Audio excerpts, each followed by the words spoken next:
Welcome to Freedom Lovin'. This is Kevin, and this is episode number 35. And in just a bit, I will be talking about the 7 tips on how to get motivated for lazy people.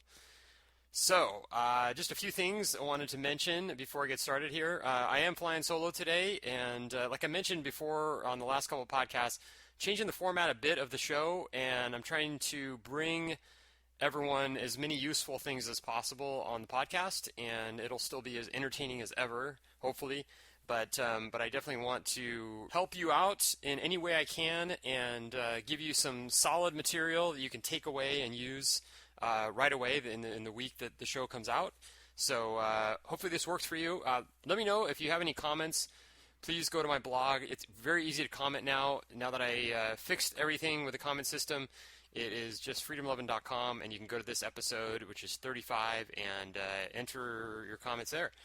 So one thing, I was looking at the downloads for this show, and it was really interesting. Just you can go into Libsyn and see where everybody is, where everybody that's listening to the show is located.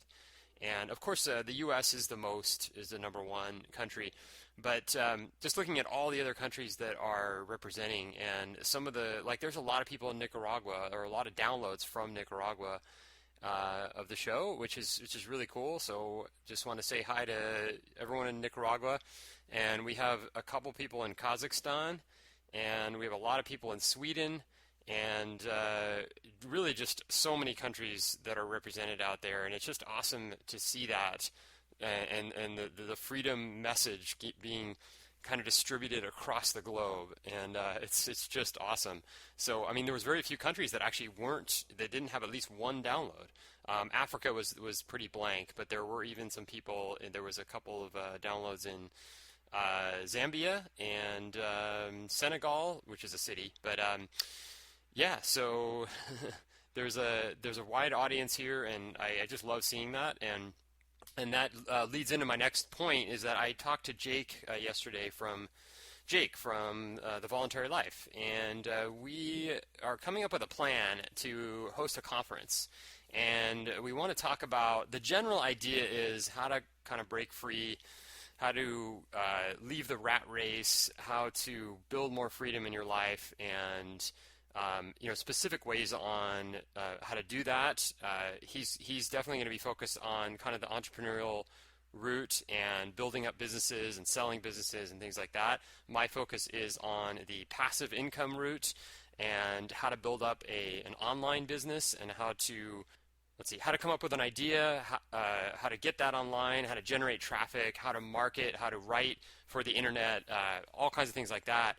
And then we're probably gonna have somebody else there too. And so our main goal with this conference, and there hasn't been a date announced yet, and we haven't determined where it is yet, but the goal is to bring people together. So people kind of like-minded, freedom-loving types that want to break free, that want to build something in their life that's going to allow them to have more freedom and to live a more voluntary life, as opposed to just kind of trudging along. So that's the idea. One of the things that we are discussing is where to do it, because Jake is down in Puerto Vallarta, Mexico, and that was the original thought, is that we just do it there. But then we thought about San Diego too. That might be a little more central to where people can actually access us, to where people can actually make it. So we're kind of deciding between those two places, or maybe there's another option. I know Vegas is popular, so that could be another option. But I'd love to hear from you. If you want to attend something like this, we're not going to be charging much. There is going to be a price, but it's not going to be some huge expense. But if you are interested in attending a conference like this, I would love to hear from you. Just kevin@freedomlovin.com. But even better if you could just post a comment on the blog, and that way I could see what everyone is saying. You could see each other's posts and things like that. So that's coming up. I'll probably have an announcement on that soon. I don't know if it's going to be in the next couple weeks or in the next soon, because that will be in April of this year. So that's really coming up fast. And then also, the other thing is we're going to have a picture contest on Facebook for Freedom Lovin'. So if you're not on the Facebook page, go ahead and join us at it's facebook.com/freedomlovinlife. Freedom, Love, and Life all together. And we're going to have a little contest there with pictures from around the world. So it doesn't matter where you are. If you're in San Diego, like you're my neighbor or something, just a picture of you in a cool location would be awesome. And then just post it on the Facebook page. So, and then the winner of the contest is going to be the most interesting picture. It can be anywhere. It doesn't necessarily mean that you have to have the most exotic location, but the most interesting picture.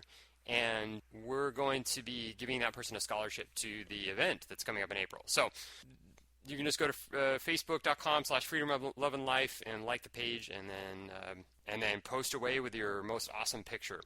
The last thing is I'm headed to Miami tomorrow. If anybody out there is in Miami, look me up, Kevin at freedomlovin.com.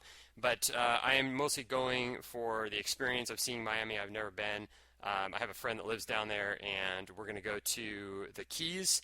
And I don't even know where in the Keys we're going. I noticed on the map that the Keys are huge. It's a huge landmass, but apparently it's kind of cold, chilly there. So I'm leaving warm San Diego and going to cold Florida. So I don't know. I think it'll be tolerable cold, but it's colder than here. So it'll be like Fahrenheit around. I think the high is like 68 on Saturday, and then 70 on Sunday, and then it's supposed to warm up a little bit during the week. But it's not going to be the tropical paradise that I was thinking it might be. But that's all right. I'm going to have a great time, and I'll be back next week. Maybe I'll do a podcast from the beach in South Beach. Without further ado, I want to get to my 7 tips on how to get motivated for lazy people. And just want to preface this by saying that I am absolutely lazy. I don't know anybody that's quite as lazy as I am. I pretty much can win any contest for laziness. My least favorite things in life involve tasks like doing dishes, doing laundry, cleaning, you name it. Making my bed in the morning. Like, I just hate all of that stuff, and that's why I like the automated life that we talked about a few podcasts ago with George Smolinski.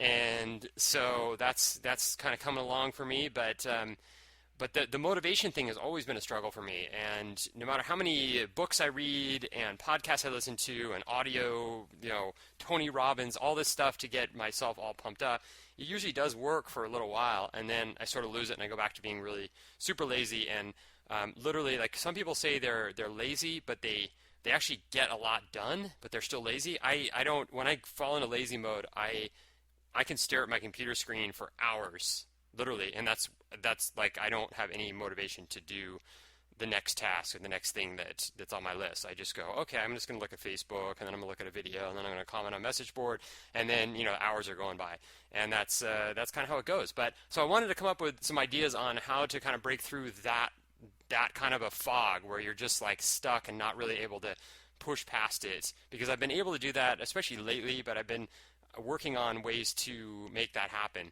And I've listened to a lot of podcasts. I've read a lot of things on this, and I'm moving forward. I'm actually going to something called acceptance and commitment therapy, and it's sort of like the CBT, the cognitive behavior therapy, but it is really focused on this exact thing, like why do I procrastinate, things like that. So I've been going through this stuff, and there's a book that goes along with it that's called Get Out of Your Mind and Into Your Life, and I'll put the link to that in the show notes.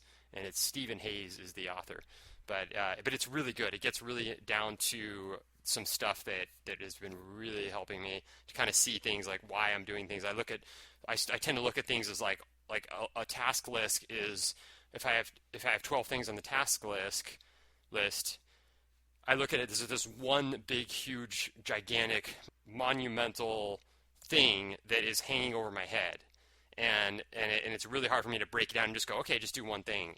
Instead of that, I tend to procrastinate. So I'll put that off as long as I possibly can.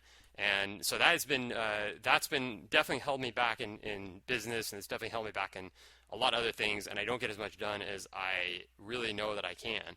And when I'm actually doing things, I'm feeling more stressed as I'm doing them. So that's something I'm definitely changing. And that's part of how I came up with this list, but also just based on my experience. So number 1 on the 7 tips on how to get motivated for lazy people is you have to love the process.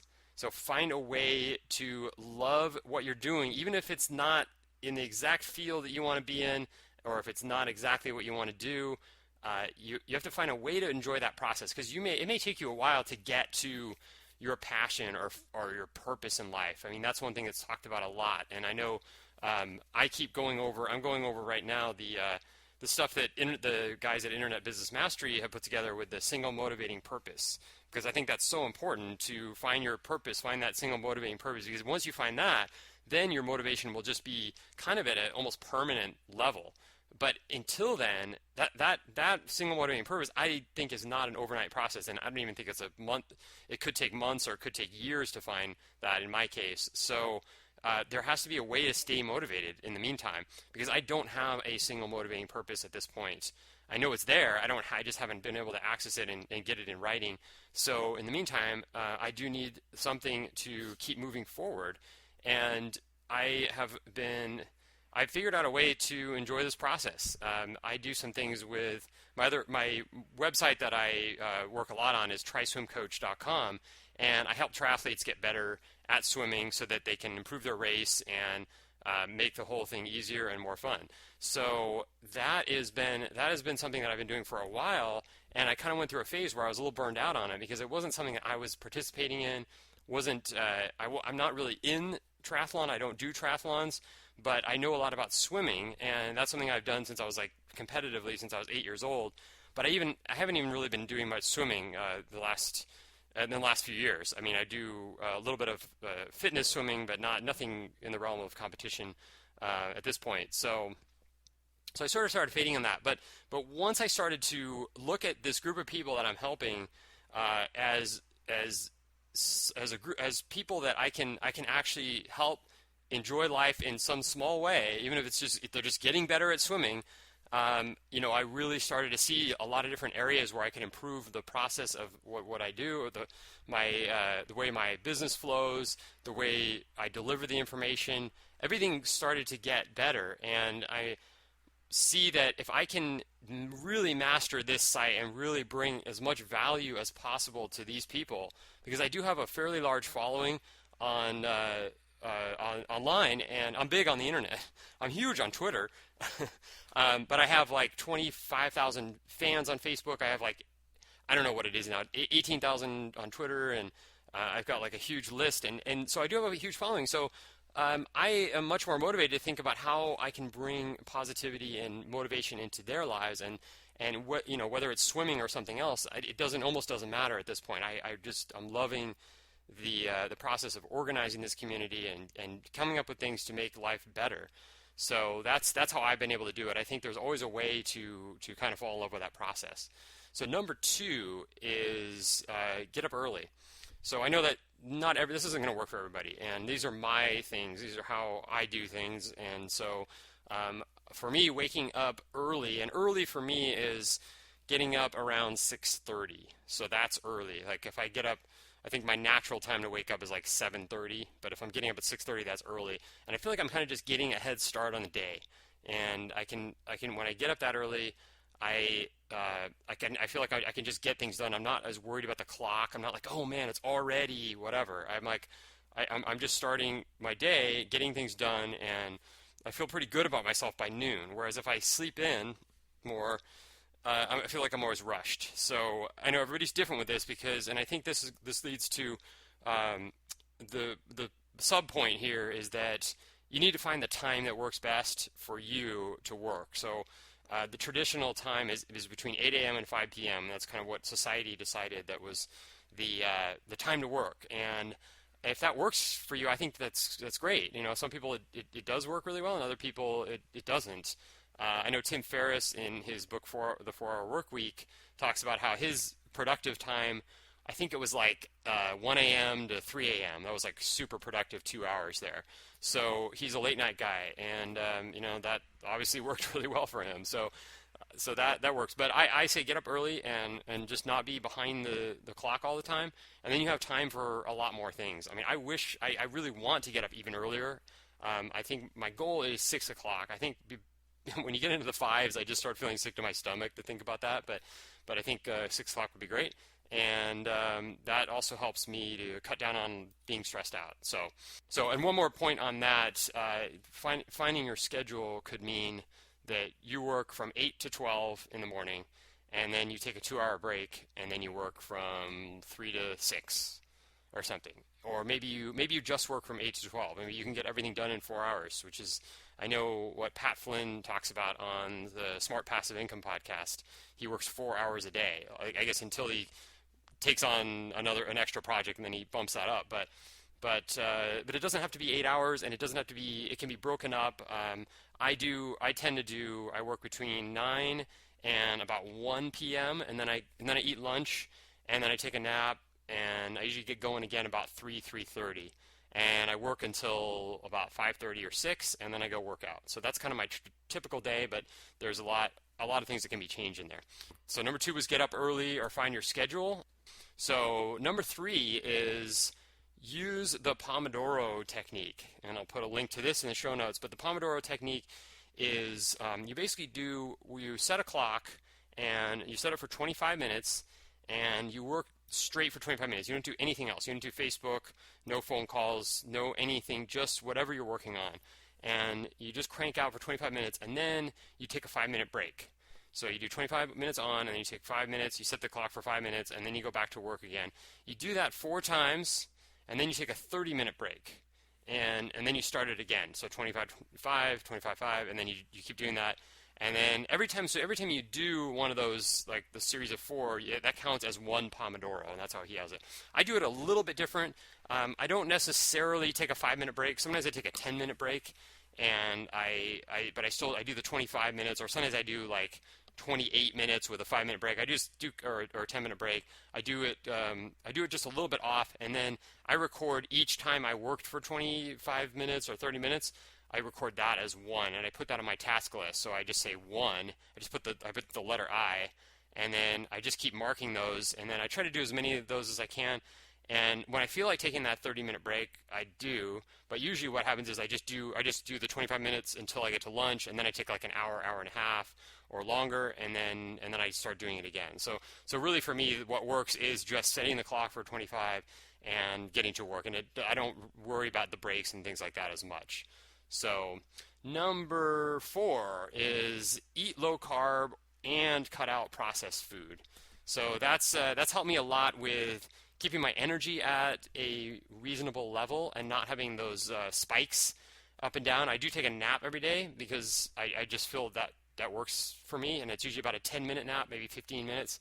But the spiking of with the blood sugar spikes are just kind of wreak havoc on your system, and it's tough to do that all day long without resorting to like a lot of caffeine. And I don't do much caffeine. I do a little bit, but I don't do a lot of caffeine because I don't really handle it that well, and also I don't want to have those ups and downs either. So if you keep the carbs low, it keeps your blood sugar low, and then you're not bouncing all around. You're not up, and then you need to crash, and then you're crashing, and you need to sleep, and then your motivation, your energy levels are naturally higher, and then your motivation levels are going to be naturally higher. So I tend to follow sort of a paleo-ish diet. It's mostly paleo, but I don't believe in any of the stuff that they talk about with cheat days or any of that, because when you start doing cheat days, that means you're on a diet, and then you're going off the diet for a day, and then you're back on, and that's way too strict. It's way too, your mind, it's hard to do that long term because your mind naturally is going to go kind of is going to rebel, or at least mine would rebel against being on a diet, and then I would just be off the diet within a few weeks, and my cheat days would be every day. So I just have, like, I have chocolate almost every day, but I do keep it. I don't have tons of chocolate. I just have a little bit, and every day I'm doing things that aren't paleo. Yesterday I went to the food trucks. They have food trucks here in downtown San Diego now on Wednesdays, and I saw a French place, so I got a crepe, and it was a chocolate Nutella crepe. It's about as anti-paleo as you can get, but it was so good. It was so good. So sometimes it's worth it, but in general, I just go, stay low carb most of the time, and then, have your desserts here and there, have your carbs here and there, and don't worry about it. That's the main thing, is don't stress about any of this stuff. So, and then one more thing on that is just cut out the processed food. So if you just think about cutting out everything that's processed, or most things that are processed, it even includes like bread. I even got this paleo bread, which it's pretty good. It's made out of coconut flour, so it's way better for you than just like a piece of wheat bread or something. But it is processed. It's not like real food. It doesn't feel like you're having real food. So just cut down on that stuff. Bread really isn't healthy no matter what people may say. It's processed, and it's not the best thing you can be eating. So, just think about that. And when you're buying food, to just go as natural as you can. Stay out of the aisles as much as you can when you go to the supermarket, and stay around the perimeter, and you'll be getting more of the natural stuff, like the vegetables, fruits, meat, and all the good stuff. So, number 5, don't watch the news. Don't read the news unless there's some action that you're going to take. So, I do read a little bit of news because I do this feedly.com, which is a site that you can just put in any website that you follow. You put it in there and it organizes it nicely for you in a reader, kind of like Google Reader. And I do enjoy that, and I put some news in there because some stuff is really relevant to what I'm doing, like with Bitcoin, and Bitcoin sometimes goes into the mainstream economy, so I get some of that stuff. And I put that out on the Facebook page and out on social media. But overall, if you just open up like Yahoo News every day, it's so much crap. I mean, first you start with like the celebrity stuff, which is like front and center, and of course that maybe that's your thing and that makes you happy. But it's kind of like bubble gum for your eyes, I think. And then you have like the news, like what's the government doing? What's Obama up to? What kind of laws are they gonna put in that are gonna make you less free and things like that? Like, if there's something that you can do about it, great. But most of that stuff with the politics and the economy, the general economy as a whole, there's nothing you can do. So why waste your time reading all about this stuff? What did Ben Bernanke say? What did who's going to win the presidency in 2016? All these things you can't do anything. It doesn't matter. You may think like voting can do something, but your vote doesn't count. I mean, you look at the statistics, and your vote really doesn't count. So maybe you can go out there and argue with people and convince them to vote your way. But even if you do that, we're looking at a system that's just completely rigged from top to bottom. So even if you believe that there's some sort of difference between all these politicians, and some are helpful and they want to help the people, and others want to just destroy the economy, even if you believe that, you have a lot more issues to deal with, because then you have like, the whole system is based on bribes. So, and I'm talking U.S. I don't really follow as much in other countries, but it's based on bribes. So you have these corporations that will hire people that they call lobbyists, and they go to the government, they go to the Congress, and they give them money so that they can support whatever it is, whatever favoritism that they need to get a bigger market share. And so then they buy them off, and everything continues on. And unless you have a way that you've devised to get rid of that system, there is nothing you can do. The best thing that you can do is help yourself. Work on self-improvement in whatever way you can. Build a business, build income for yourself. Avoid taxes wherever you can. Take advantage of legal loopholes. And support the free market. That's really what you can do. It's kind of like Mother Teresa she was a big anti-war person. She was a big she was big on peace, but she never went to any of the during the Vietnam era. She never went to any of the anti-war rallies, and to this day, as far as I know, and never went to any of the anti-war rallies.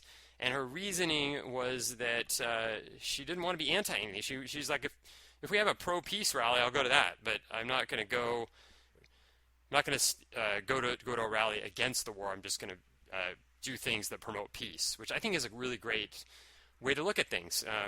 Instead of tearing things down, you want to build things up, and that's why my tagline is "Building freedom in an unfree world," rather than just living in an unfree world or complaining about an unfree world. So that's So don't watch the news.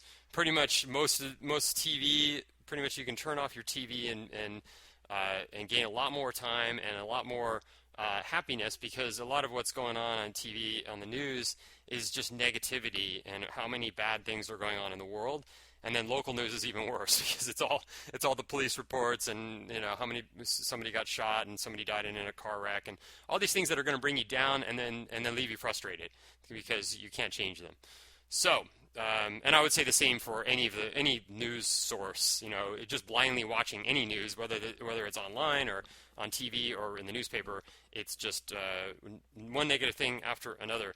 And I know there are exceptions, but you can find those on Facebook. I mean, you look at if you have the right kind of Facebook friends, they will post positive, uplifting things that you can read and feel happy. So, number 6 is move in the morning. So I talk about getting up early, but even if you don't get up early, I think it's great to wake up and do some sort of movement or something in the morning in general. So I do a combination. I either do one of two things. I either get up and I walk for like 15 minutes outside, and I live by the water, so it's pretty motivating to just walk down to the water and do that, and kind of just get that fresh air, get the blood flowing, get the body moving. Sometimes I may do a workout in the morning. I'm not super big on doing a full-on workout in the morning because I just don't have like it's not my time to work out. I feel like my time is like in the evening. But just getting out there and moving, and then if you are the type of person that can do it in the morning, do the workout in the morning, that's even better.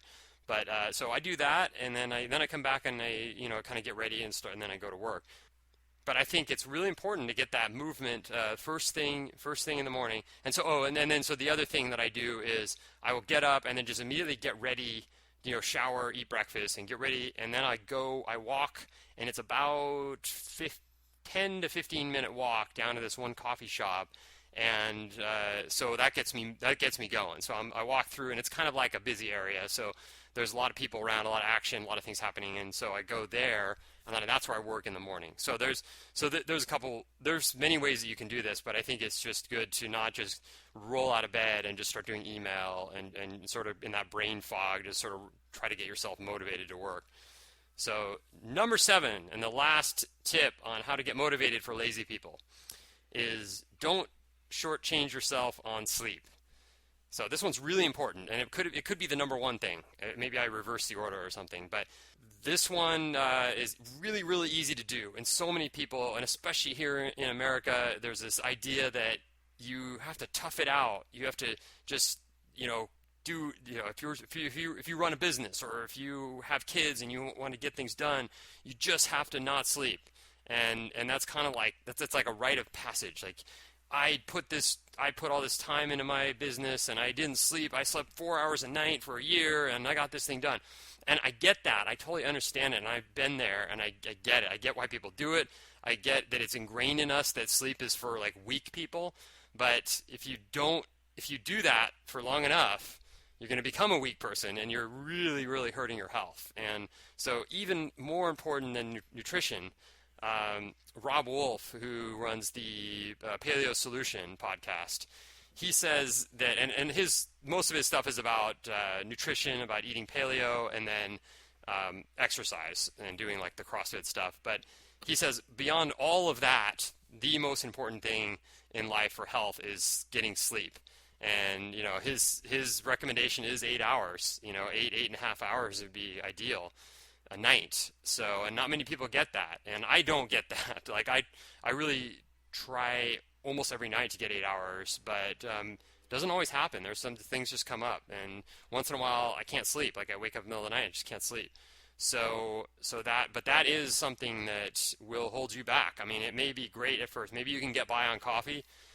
Maybe you can take other supplements that get you by during the day, and then you just sleep a little bit at night. But overall, there are so many health issues when it comes to not getting enough sleep. And I just read an article on this, and there's even more things that lack of sleep can lead to besides just brain fog and making bad decisions and looking tired and all that. Like that's just kind of the stuff we know about. But then there's a lot of links to like cancer and all these really bad things. And then of course there's like getting colds. I mean, the only time I get a cold is when I go through a period of time where I'm not sleeping enough. that just wrecks me, and then I pick up something and that's it. So getting enough sleep is going to be that's going to be one of your keys to success in whatever you do, and it will help keep you motivated even if you're as lazy as me. And another person that I read his blog quite often is James Altucher, and he's at jamesaltucher.com. And he goes to bed at 8:30 every night, and that's for me that's pretty early, and that's pretty extreme. But for him, it works really well. He goes to bed at 8:30, and I think he gets up at like 5 or 5:30 or something like that, or maybe he gets up at 4:30. But anyway, he gets started like crazy early in the morning, and he says that early time in the morning it allows him to kind of get things done before anybody's awake, before the phone's ringing, before he even does his email and all that. So that makes sense to me. If I could pull that off, I think that would be an interesting thing. But he goes to bed at 8:30. He doesn't drink alcohol, so he's not up going to dinner parties and things like that. So that's another thing. So that's the 7 tips. So just going over them really quickly once again. So 7 tips on how to get motivated for lazy people. 1, you have to love the process. 2, get up early or find your schedule. 3, use the Pomodoro technique. 4, eat low carb and cut out processed foods. 5, don't watch the news. 6, move in the morning. 7, don't shortchange yourself on sleep. So just a reminder, if you can do me a huge favor and go into iTunes and go to the Freedom Lovin' podcast and give us a quick rating and a review, I would really appreciate it, and that would really help the show out, and we'll do our best to keep the quality of the show up and keep some great guests. And otherwise, go out there and build some freedom, and we'll talk to you soon. Otherwise, go out there and build some freedom. Have a great week, and we'll talk to you soon.